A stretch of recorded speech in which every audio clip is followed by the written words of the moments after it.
열왕기하 4장. 어느 날 한 과부가 엘리사에게 와서 이렇게 호소하였다. 저의 남편은 죽었습니다.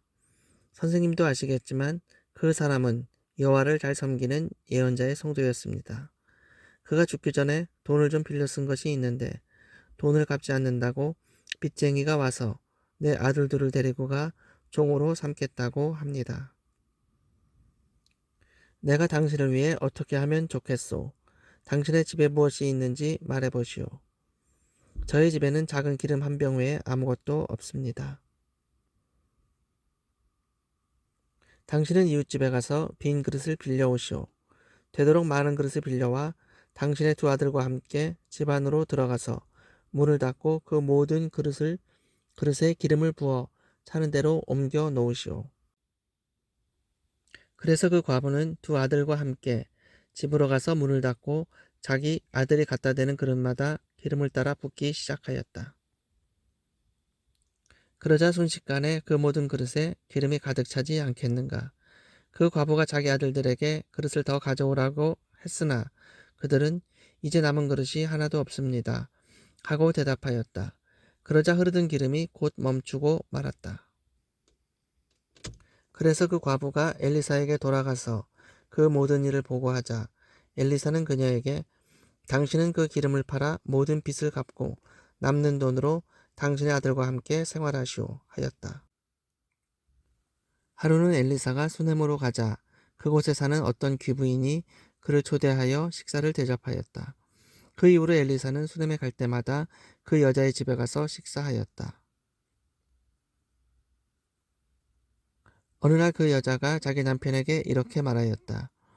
나는 우리 집에 와서 가끔 식사하는 이 사람이 거룩한 하나님의 사람이라고 생각합니다.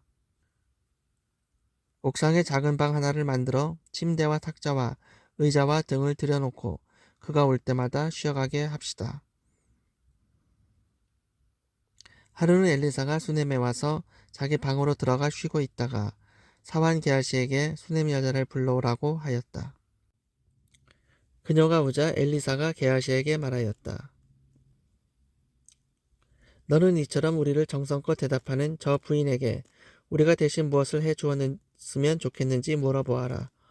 그리고 왕이나 군사령관에게 부탁할 일이 있으면 내가 잘 말해주겠다고 일러주어라. 그러자 그 여자는 아닙니다. 나는 내 백성 가운데서 아무런 어려움 없이 살고 있습니다. 하고 대답하였다. 그때 엘리사가 게하시에게 그러면 내가 저 부인을 위해 무엇을 해 주었으면 좋겠느냐 하고 물었다. 그러자 게하시가 이 부인은 아들이 없고 남편은 늙었습니다. 하고 대답하였다. 그러자 엘리사가 그 부인을 불러들여라 하였다. 그 여자가 들어와서 문 앞에 서자 엘리사는 그녀에게 내년 이맘때에 당신은 아들을 품에 안게 될 것입니다. 하고 예언하였다. 그러자 그 여자는 아닙니다, 선생님. 저를 놀리지 마십시오 하였다. 그러나 엘리사가 말한 대로 그 여자는 그 이듬해 정말 아들을 낳았다. 그 후로 그 아이는 그럭저럭 자라갔다. 어느 날 그는 밭에서 일꾼들과 함께 추수하는 자기 아버지에게 갔다가 갑자기 아이고 머리야 아이고 머리야 하고 소리를 질러댔다. 그러자 그의 아버지가 자기 사환에게 아이를 집으로 데려다 주라고 하였다. 그래서 사환은 아이를 그의 어머니에게 데려다 주었는데 그 아이는 정오까지 자기 어머니의 무릎 위에 누워 있다가 죽고 말았다. 그 어머니는 아들을 엘리사의 방으로 안고 가서 침대 위에 눕힌 다음 방문을 닫고 나와서 남편을 불러 말하였다. 하인 한 사람과 나귀 한 마리를 준비해 주세요. 내가 급히 하나님의 사람에게 갔다 오겠습니다. 어째서 오늘 가려고 하시오. 오늘은 초하루도 안식일도 아니지 않소. 별일은 아닙니다만 갔다 와야 하겠습니다. 그러고서 그 여자는 나귀를 타고 자기 사환에게 될 수 있는 대로 급히 몰아라. 내 지시가 있을 때까지 속도를 늦춰서는 안 된다 하였다.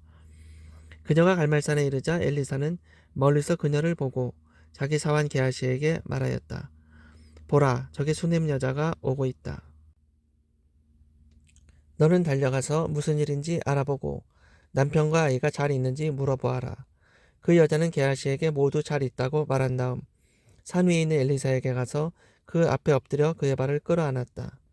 그때 게하시가 그 여자를 밀어내려고 하자 엘리사가 말하였다. 내버려 두어라. 무슨 괴로운 일이 있는 것 같은데 여호와께서는 아직 그 이유를 나에게 말씀해 주시지 않았다.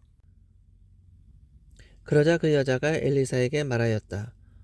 내가 선생님에게 아들을 갖게 해달라고 부탁하였습니까? 오히려 나를 놀리지 말라고 말씀드리지 않았습니까? 이때 엘리사가 게하시를 보고 이렇게 말하였다. 너는 서둘러 내 지팡이를 가지고 가거라.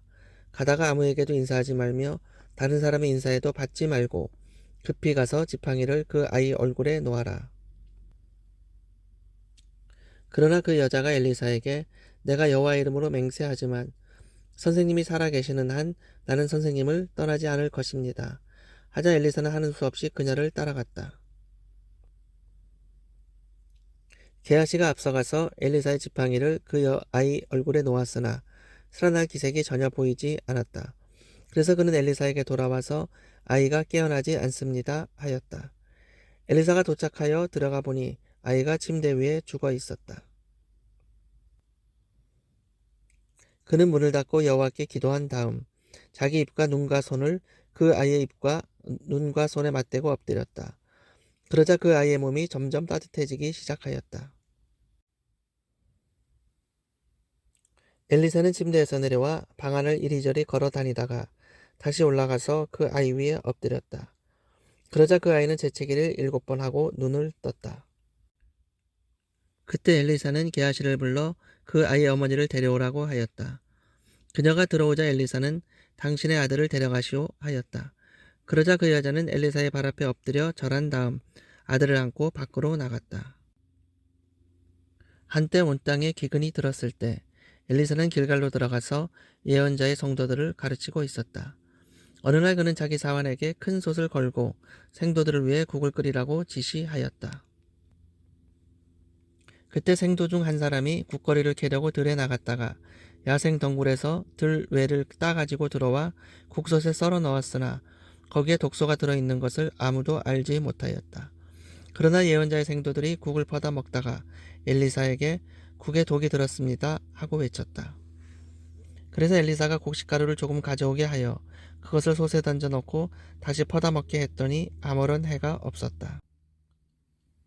어느 날 바알 살리사에서 어떤 사람이 처음 추수한 보리로 빵 20개를 만들고 이제 막 꺾은 곡식 이삭을 자루에 넣어 가지고 와서 엘리사에게 주었다. 그러자 그는 자기 사환에게 그것을 예언자의 생도들에게 갖다 주어 먹게 하라고 지시하였다. 그러나 그 사환이 이것을 가지고 어떻게 100명을 먹일 수 있겠습니까? 하자 엘리사가 대답하였다. 가져가서 먹여라. 여호와께서는 그들이 충분히 먹고 담을 것이라고 말씀하셨다. 그래서 그는 그 음식을 가져다가 생도들에게 먹였는데 여호와의 말씀대로 그들이 다 먹고도 남았다.